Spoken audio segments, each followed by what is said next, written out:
नमस्कार, जय हिंद विद्यार्थी मित्रांनो. होमगार्ड भरती 2024 संपूर्ण महाराष्ट्र. तर आज 1 सप्टेंबरला होमगार्ड भरतीचा ग्राउंड झालं. तर आज होमगार्डची भरती कशा प्रकारे झाली आणि आज मुलांना जवळपास 30% मुलांनी या ठिकाणी चुका केल्या, त्यामुळे भरपूर मुलं या ठिकाणी जे विद्यार्थी मित्रांनो बाहेर झाले, 30% मुलं या ठिकाणी बाहेर झाले. तर तुम्हाला कोणकोणत्या चुकांनी करायच्या, कोणकोणत्या गोष्टीचं तुम्हाला या ठिकाणी लक्ष ठेवायचं आहे.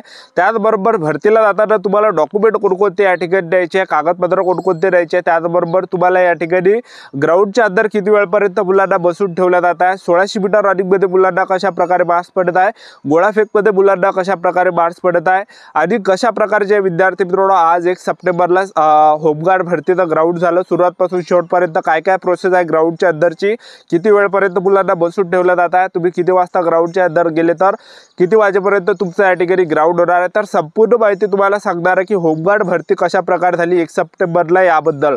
तर आजचा व्हिडिओ खूप महत्त्वाचा होणार आहे. व्हिडिओ शेवटपर्यंत बघा आणि व्हिडिओला आताच लाईक करा. नमस्कार विद्यार्थी मित्रांनो, माझी नोकरी कॉर्नर यूट्यूब चॅनलवर मी गोपाल आरखडे तुमचं सर्वांचं सहर्ष स्वागत करतो. तर मित्रांनो, व्हिडिओचा थंबनेल बघून तुमच्या लक्षात आलं असेल की आपला व्हिडिओ कोणत्या टॉपिकवर होणार आहे.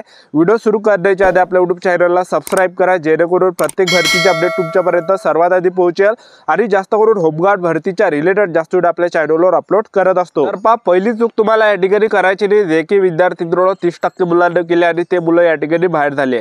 तर जवळपास या ठिकाणी 30% मुलं ज्या विद्यार्थी मित्रांनो भरतीवर येते, कारण की भरपूर मुले ज्या विद्यार्थी मित्रांनो ह्या आशेवर बसले की आपल्याला मेसेज येणार आहे किंवा आपल्याला कॉल येणार आहे मोबाईलवर किंवा आपल्याला हॉल तिकीट येणार आहे आणि तेव्हाच आपण या ठिकाणी भरतीवर जाणार आहे. तर ह्या आशेवर मुलं या ठिकाणी बसले आणि त्यामुळेच ते मुलं या ठिकाणी बाहेर होत आहे.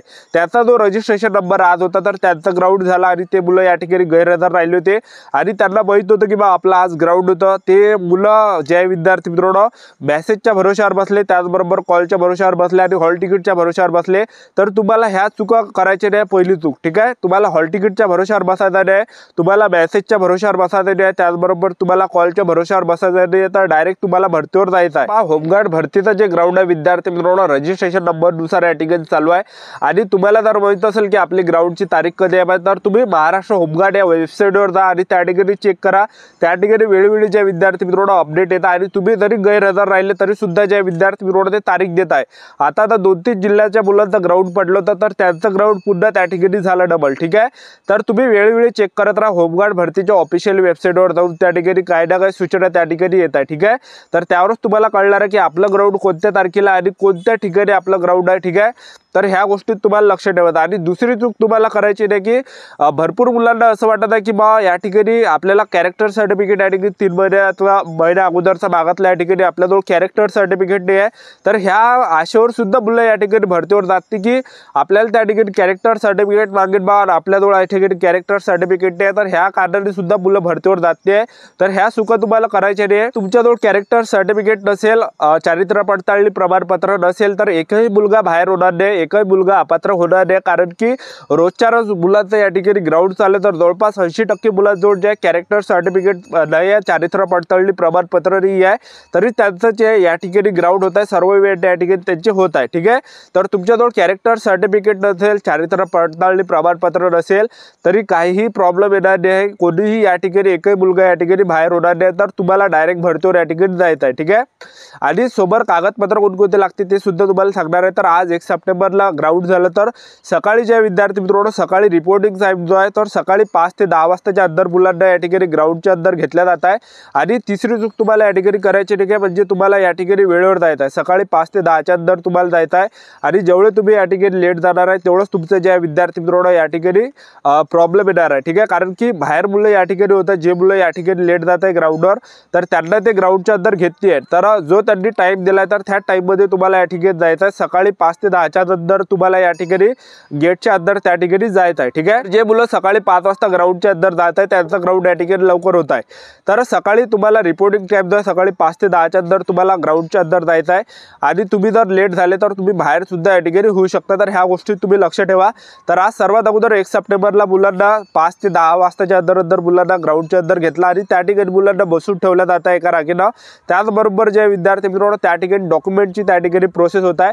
तर त्या ठिकाणी कागदपत्र कागदपत्र कोणकोणते लागत आहे तर मी तुम्हाला सांगतो, आधार कार्ड त्या ठिकाणी लागते, त्याचबरोबर आधार कार्ड ओरिजिनल आहे, त्याचबरोबर 10वीचं मार्कशीट, 10वीचं बोर्ड सर्टिफिकेट, 12वीचं मार्कशीट, 12वीचं बोर्ड सर्टिफिकेट, शाळा सोडल्या तर दाखला, शाळा सोडल्या तर दाखला नसेल तर तुम्ही कॉलेजमधले जे विद्यार्थी मित्रांनो बोनाफाईड आहे, ठीक आहे। त्याचबरोबर तुमच्याजवळ जर समजा ग्रॅज्युएशन झालं असेल तर ग्रॅज्युएशनची तुम्ही मार्कशीट नाही त्या, ठीक आहे। त्याचबरोबर एवढे तुम्हाला कागदपत्र या ठिकाणी द्यायचे आणि हे जे मी तुम्हाला कागदपत्र सांगितले याचे तुम्हाला झेरॉक्स लागणार आहे त्या ठिकाणी आणि दोन फोटो तुम्हाला त्या ठिकाणी द्यायचे, तर 2 फोटो त्या ठिकाणी द्या आणि हे जे मी तुम्हाला कागदपत्र सांगितले प्रत्येकाच्या तुम्ही एक झेरॉक्स त्या ठिकाणी द्या, ठीक आहे। कारण की झेरॉक्सच त्या ठिकाणी तुमच्याजवळून घेतल्या जाणार आहे, ओरिजिनल ते घेत नाही, पण ओरिजिनल आपल्याजवळ असू द्या सोबत, जेणेकरून काही या ठिकाणी प्रॉब्लेम येणार नाही, ठीक आहे। तर सर्वात अगोदर ते कागदपत्र घेताय, कागदपत्र चेक केल्यानंतर त्या ठिकाणी काय होते काय तुमचं जर तुम्ही तांत्रिक अर्थ धारक असेल तर तुम्हाला याचे बोनस पास भेटणार आहे 2-2।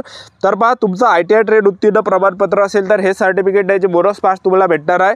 त्याचबरोबर खेळाडू जिल्हास्तर प्रथम तृतीय क्रमांक प्राप्त किंवा राज्य राष्ट्रीय स्पर्धा सहभाग असेल तर हे सर्टिफिकेट याचे बोनस पास तुम्हाला भेटणार आहे। LCC B सर्टिफिकेट झालं असेल तर हे सर्टिफिकेट याचे तुम्हाला बोनस पास भेटणार आहे। LCC C सर्टिफिकेट झालं असेल तर हे सर्टिफिकेट याचे बोनस पास तुम्हाला भेटणार आहे। त्याचबरोबर नागरिक संरक्षण दल सदस्य 3 प्रशिक्षण पूर्ण असेल तर हे सर्टिफिकेट याचे तुम्हाला बोनस पास भेटणार आहे। त्याचबरोबर जड वाहन चालक परवाना असेल तर हे सर्टिफिकेट याचे बोनस पास भेटणार आहे।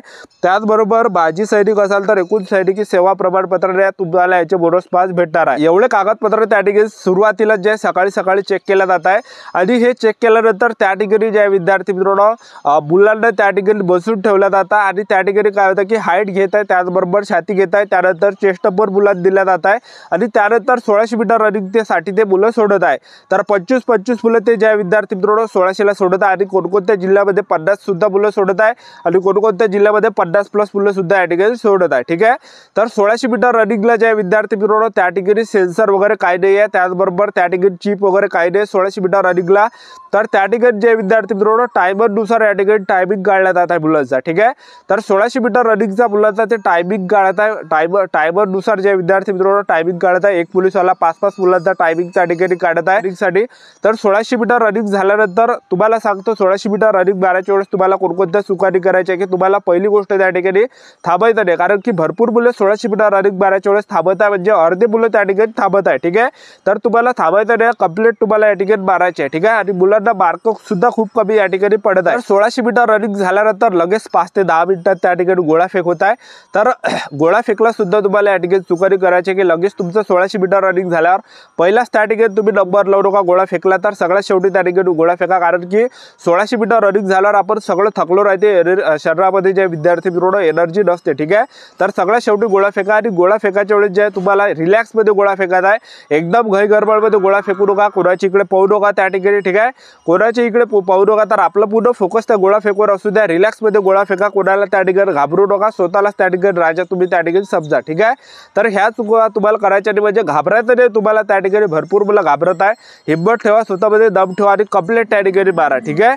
तर पहा विद्यार्थी मित्रांनो गोळा फेक झाल्यानंतर या ठिकाणी ज्या विद्यार्थी मित्रांनो त्या ठिकाणी मुलांना बसवले जातात आणि मग त्यांना पाठवलं जातं, ठीक आहे, बॅगा घ्यायला। तर अशा प्रकारे ज्या होमगार्ड भरतीची प्रोसेस आहे, तर आज 1 सप्टेंबरला मुलांना होमगार्ड भरतीमध्ये कशा प्रकारे मार्क्स पडले 30 पैकी, तर मी तुम्हाला सांगतो 1600 मीटर रनिंग मध्ये मुलांना खूप कमी मार्क्स या ठिकाणी पडत आहे, म्हणजे हायेस्ट मार्क जे पडत आहे ते 14 पडत आहे, ठीक आहे। त्याचबरोबर 12 झाले, 10 झालं, 8 झालं, अशा प्रकारे 1600 मीटर रनिंग मध्ये मार्क्स पडत आहे, कोणाकोणाला 6 पण पडत आहे, कोणाकोणाला 0 सुद्धा पडत आहे, ठीक आहे। तर 1600 मीटर मध्ये असे मार्क्स पडत आहे। त्याचबरोबर गोळाफेक मध्ये जर आपण विचार केला तर गोळाफेक मध्ये जे विद्यार्थी मित्रांनो 10 पैकी 10 सुद्धा घेणारे मुलं आहेत, त्याचबरोबर 10 पैकी 8 घेणारे सुद्धा मुलं आहेत, त्याचबरोबर 10 पैकी 6 घेणारे सुद्धा मुलं या ठिकाणी आहे, ठीक आहे। तर अशा प्रकारे जे विद्यार्थी मित्रांनो 1 सप्टेंबरला होमगार्डची भरती झाली, तर ही होती संपूर्ण महत्त्वाची माहिती। आपल्या YouTube चॅनल सबस्क्राईब करून ठेवा, वेळोवेळी अपडेट तुम्हाला होमगार्ड भरतीबद्दल देत राहणार आहे। आजच्या साठी इथंच थांबतो, भेटूया नेक्स्ट व्हिडिओमध्ये। जय हिंद, जय भारत।